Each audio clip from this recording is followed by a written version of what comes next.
Почитувани медиуми, почитувани сограѓани, денеска во Советот на општина Прилеп се одржа 17-тата седница, на која што се разгледува 17 точки,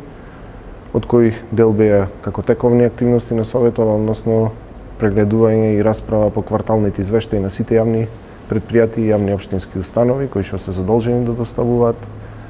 тековни финансиски извештаи, односно квартални извештаи. Беше тема на разгледување и кварталниот извештај за трет квартал и на општина Прилеп,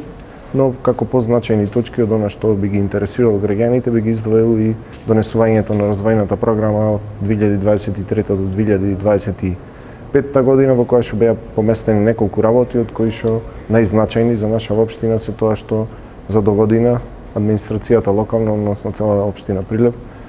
стави во развојна програма рехабилитација на улици во површина од 68.000 метри квадратни. Тоа ќе биде еден значителен чекор кој што до сега не се случил во една година да се рехабилитираат толку улици, иако бевме обвинети од опозицијата дека навистина не е тоа работа која што треба да биде поставена во развојна програма, меѓутоа сметам дека ваков чекор до сега не е бил запаметен во историјата на нашиот град и дека позитивно ќе има одзив во граѓанството, односно во подобрување на квалитетот на движење, односно на живот комплетно на граѓаните. Тука исто така се помести и она долго очекувана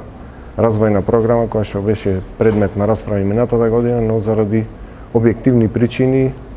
беше поместена на некој начин нејзиното почнување со изградба беше поместено за наредната година, тоа со започнувањето на градежната сезона до година ќе почне и ќе заврши доводниот цевковод за водоснабдување на населеното место Канатларци. Издвоени ќе бидат средства со новиот буџет во висина од 18 милиони денари, кои што ќе значат непречено водоснабдување на ова населено место, кое што важи за едно од најголемите во нашата општина. До средината на декември имаме ветување од раководителот на секторот за урбанизам, односно од цел сектор за урбанизам, дека ќе биде издадено одобрението за градба и во истиот момент би се започнало со тендерирање, односно со почеток на тие крајни завршни фази од административниот дел на овој проект и со почетокот на новата градежна сезона почнуваме со изградба како општина Прилеп на овој дел. Значајно и треба да се спомне и е во интерес, огромен интерес на граѓаните, тоа што по предлог на управниот одбор на јавното претпријатие за просторни и урбанистички планови, кое што е задолжено за вршење на јавниот градски превоз, е дека по воведувањето во сила на оваа одлука која што Советот денеска едногласно изгласа, дека од сега па натаму граѓаните на Прилеп во недела ќе можат бесплатно да го користат јавниот градски превоз. Тоа вака во кратки црти би било она што денеска Советот разгледуваше и донесе одлуки во интерес и во интерес на граѓаните за подобрување на начинот на живот, односно квалитетот на живот. Колку точки на дневен ред имаше дополнување и дали изгласани беа? Да, заборавив да ви спомнам дека и една од точките на дневен ред беше разгледување на извештајот за безбедносната ситуација што го поднесува полициската станица со општа надлежност од Делението за внатрешни работи од Прилеп и по координација со координаторите на советничките групи истата точка беше повлечена затоа што немаше присуство на најповиканиот, односно командирот на полициската станица во Прилеп. Од представници кои што беа испратени овде од полициската станица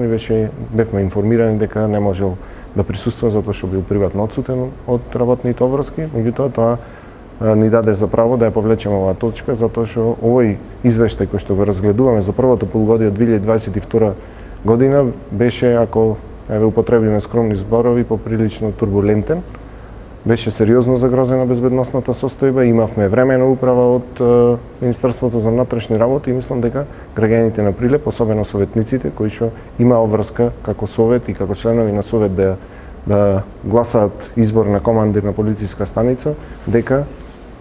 треба да го слушнат директно командирот на полициската станица, кој што, за жал, веруваме дека се тоа оправдани причини, а не бегање од соочување со советниците и со граѓаните, дека не беше на оваа седница. Се надевам дека на наредната седница, кога ќе биде поместена оваа точка, дека ќе биде тој присутен и ќе даде одговори на повеќе отворени прашања кои што во тој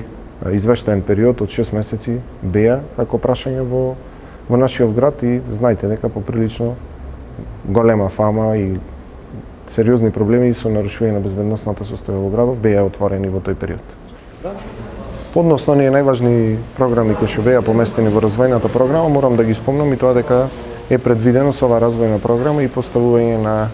односно градење на монтажна катна гаража во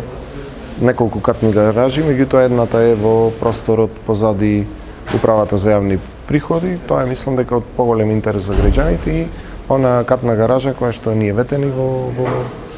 предизборната програма, односно во програмата на началникот во просторот помеѓу поштата и општинската зграда. Тие се два едни клучни проекти кои што сметам дека дополнително ќе подобра тој смирен сообраќај кој што го имаме како проблем во центарот на градот.